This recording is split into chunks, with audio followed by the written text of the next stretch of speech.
Grâce notamment à la notoriété apportée par l'éco-tremplin, on a pu avoir de nombreux contacts et beaucoup de retombées, on va dire, en termes de notoriété, ce qui faisait un petit peu défaut, parce qu'on reste une jeune entreprise qui vient de se lancer, donc faire connaître notre solution très atypique, c'est un enjeu pour nous qui est vraiment important. Bonjour à tous, nous continuons nos entretiens dans le cadre de cette 4e saison de l'éco-tremplin et aujourd'hui nous nous intéressons à la catégorie économie circulaire. Pour en parler, j'ai à mes côtés le partenaire de cette catégorie, Solucir, en la personne d'Audrey Arnaud, la coordinatrice. Bonjour. Bonjour. Et à ma droite, l'ancien lauréat de l'année dernière, Renaud Vézier. Vous êtes le cofondateur de Alltrax Engineering. Bonjour, oui, en effet. Merci à tous les deux. Je vais commencer par vous, Audrey. Le réseau Solucir, qu'est-ce que c'est ? Alors Solucir, c'est une association qui fédère les acteurs sur la Savoie et la Haute-Savoie qui ont envie d'agir sur l'économie circulaire. Donc on peut se poser la question de l'économie circulaire, qu'est-ce que c'est, puisque c'est la thématique de cette catégorie. L'économie circulaire, c'est le fait de donner la durée de vie la plus longue possible aux ressources qu'on utilise. Donc c'est un peu l'inverse du gobelet en carton à la machine à café sur lequel il a un usage très limité, une durée de vie de 2 minutes, alors que du coup il a fallu du temps peut-être pour que la matière arrive, se transforme, etc. Donc nous, la question, c'est de dire, il y a tout un tas d'acteurs qui innovent pour faire en sorte que nos ressources aient la durée de vie la plus longue possible. Et ces acteurs, pour activer l'économie circulaire, ils ont souvent besoin d'être en lien, soit avec leur chaîne de valeur, soit avec les acteurs économiques locaux. Et donc nous, on fait ces mises en connexion, on est une tête de réseau, on va dire, pour que toutes ces belles initiatives puissent se faire connaître et se connecter entre elles. C'est combien de dossiers d'accompagner ? Alors aujourd'hui, on a plus de 230 adhérents au bout de 3 ans de l'association et on a différents profils d'adhérents. On a des adhérents comme Alltrax qui sont des solutions circulaires qui ont monté leur modèle économique sur la base de ce qui pouvait être considéré comme un déchet mais sur lequel ils ont vu une ressource. On a aussi des gens qui accompagnent vers l'économie circulaire pour pouvoir se dire tiens, comment je fais pour m'approvisionner plus localement, pour éco-concevoir mes produits de manière à les rendre plus réparables, pour que les déchets des uns deviennent les ressources des autres. Et puis on a des entreprises en transition qui sont dans un modèle plutôt linéaire aujourd'hui et qui ont envie de mettre de la circularité dans leur modèle pour être dans une logique de durabilité demain et quelques collectivités. Donc c'est ça un peu le profil d'adhérents qu'on a autour de nous. Donc le réseau Solucir revient pour cette 4e édition de l'éco-tremplin. Comme l'année dernière, vous êtes à nouveau partenaire de cette catégorie économie circulaire. Qu'est-ce qui vous a plu ? Pourquoi vous revenez à cet éco-tremplin ? Nous, notre mission, c'est de faire en sorte que l'économie circulaire devienne le modèle prépondérant de l'économie du territoire.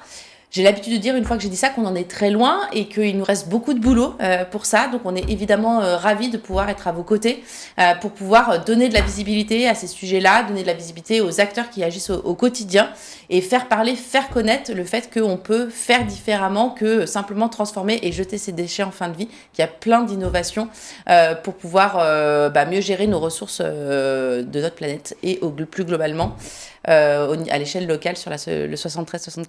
Alors Audrey, vous parliez du gobelet en carton de la machine à café, mais cette économie circulaire, elle concerne d'autres produits. Et là, on passe vraiment à une échelle totalement autre. J'ai à mes côtés du coup Renaud Vézier, vous êtes cofondateur de Alltrax Engineering. C'est vous qui avez gagné l'éco-tremplin de cette catégorie économie circulaire l'année dernière.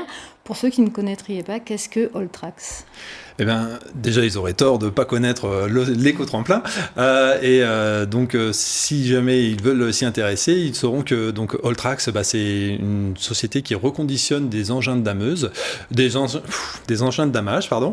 Donc, on récupère des dameuses d'occasion pour les transformer en machines agricoles ou forestières. Et en fait, l'idée, c'est, comme le disait Audrey, de repartir d'un déchet, parce que les machines sont vouées plutôt à la destruction, on va dire, après leur première vie à la montagne. Et donc nous, on va les adapter, les modifier pour un tout autre usage et du coup bénéficier de leurs avantages qui sont à la fois une capacité ascensionnelle très importante, une forte puissance et puis une pression au sol qui est très faible pour ne pas endommager les sols. Et en fait, on s'aperçoit que si on fait un peu le mix de ces différents avantages, si on les combine, on arrive à trouver des solutions à plein de problèmes qui sont posés à différents acteurs, donc dans le monde agricole, dans le monde forestier. Et nous, on essaie justement de faire à chaque fois l'outil qui va bien pour l'utilisateur final. D'ailleurs, c'est comme ça qu'on retrouve des dameuses, même dans le sud-ouest de la France. Voilà, tout à fait. On a des dameuses qui vont servir à aller faire du broyage dans les pentes pour soit préparer les pistes de ski pour, on va dire, diminuer l'usage de tout ce qui est neige de culture, neige artificielle. Mais c'est également utilisé par des organismes comme l'ONF pour aller faire des coupées franches à un moment donné pour éviter la propagation des feux de forêt.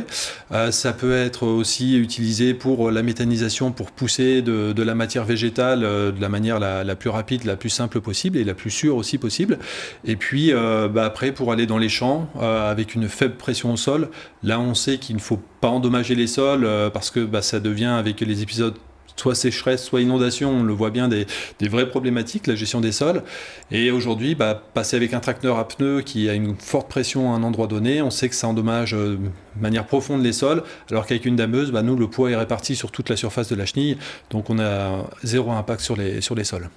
Audrey Arnaud, en tant que partenaire de cette catégorie, c'est vous qui avez désigné Alltrax comme lauréat. Qu'est-ce qui vous a plu justement dans cette idée ? Alors, petite précision, on est ravis d'être partenaire évidemment de l'éco-tremplin. Le point de difficulté pour nous, c'est que sur les lauréats qui avaient candidaté, sur les structures qui avaient candidaté, on a beaucoup de personnes qu'on connaît et d'adhérents Solucir. Et donc, c'était pas forcément la partie la plus facile de devoir choisir un projet parmi tous ceux présentés parce que évidemment, on les apprécie tous et ils ont tous leur importance. Donc, je précise que c'est plutôt le collectif de tous les partenaires. On a fait un choix collectif pour choisir Alltrax.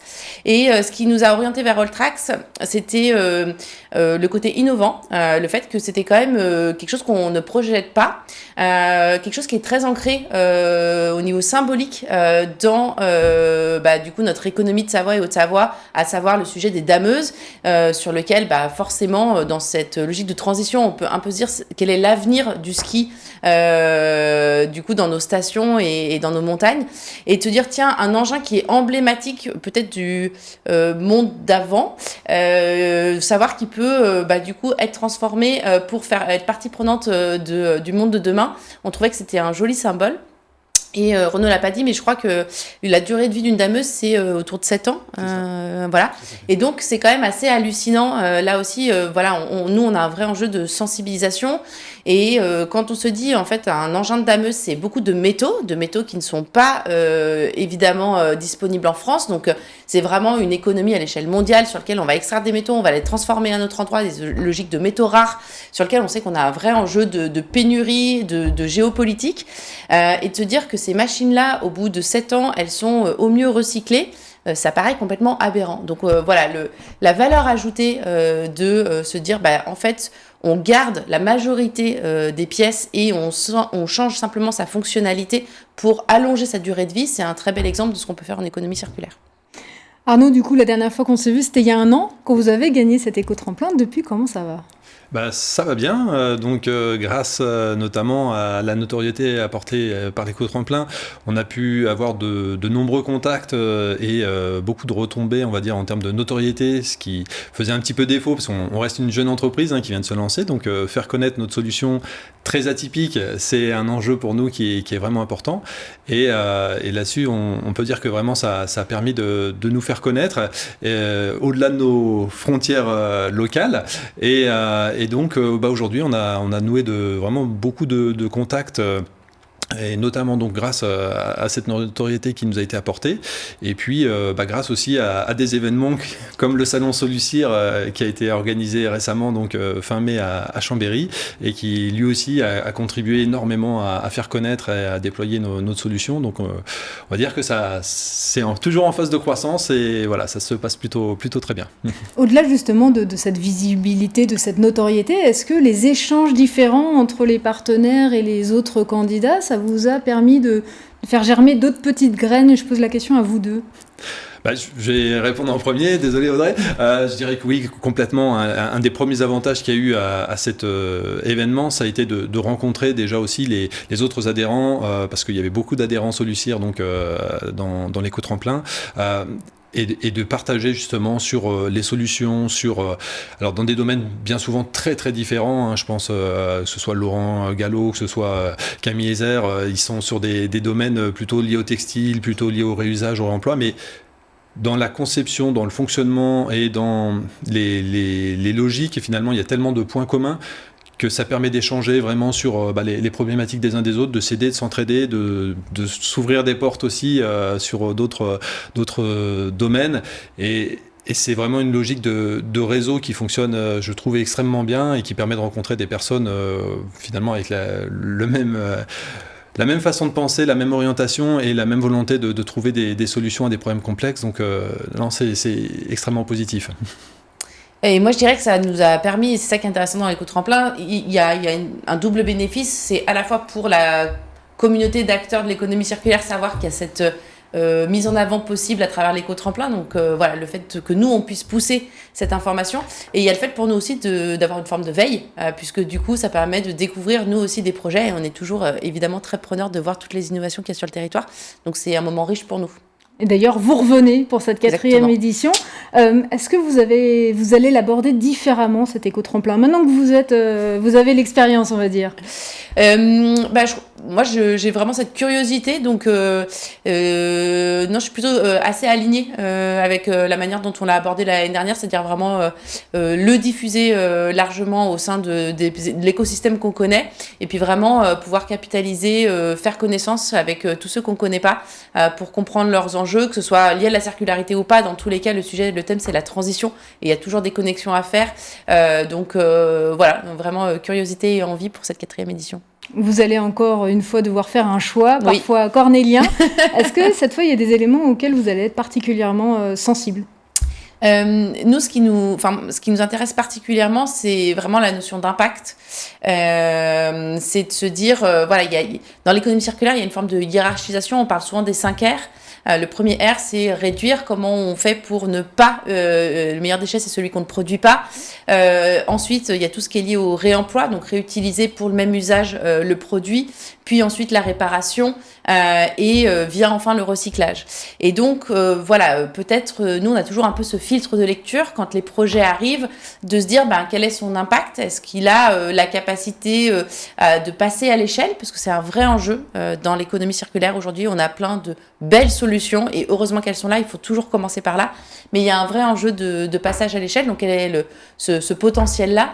Et est-ce qu'on est bien sur des enjeux d'éco-conception, de réemploi, de réparation, qui sont pour moi avec des impacts plus minimes versus le recyclage, où quand on est au recyclage, forcément, c'est qu'on est déjà quelque part un peu au bout de la chaîne.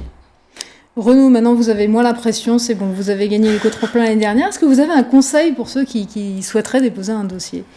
Alors, je pense que le conseil déjà c'est d'être convaincu de leur solution, mais ça j'ai aucun doute qu'ils le sont. Après, s'il y a un conseil peut-être à donner, c'est justement peut-être de réfléchir au-delà simplement de sa solution et de se demander ok, comment je peux faire grandir ma structure et notamment s'ils ne le sont pas déjà, je peux que leur conseiller c'est d'adhérer à Solucir parce que vraiment ça leur permettra de rencontrer énormément de monde, d'avoir aussi du soutien, parce que être entrepreneur c'est pas toujours évident, donc de savoir qu'ils sont pas les seuls, de voir qu'il y a énormément d'autres acteurs qui ont des idées et ce sera que enrichissant et ça pourra que les faire grandir dans le déploiement de leurs solutions et puis très certainement aussi dans le fait de pouvoir je leur souhaite obtenir le titre de lauréat de l'éco-tremplin saison 4. Donc ouais, un de mes principaux conseils ce sera ça, c'est entourez-vous des bonnes solutions et aujourd'hui une des très bonnes solutions c'est de rejoindre Solucir. Et puis il faut se lancer. Renaud Vézier, le cofondateur de Alltrax Engineering, l'ancien lauréat de l'année dernière, c'est pour cette catégorie économie circulaire, et puis Audrey Arnaud qu'on va retrouver pour cette 4e édition. Vous êtes la coordinatrice du réseau Solucir, à nouveau partenaire de cette catégorie. Merci beaucoup à tous les deux d'avoir été nos invités. Merci beaucoup.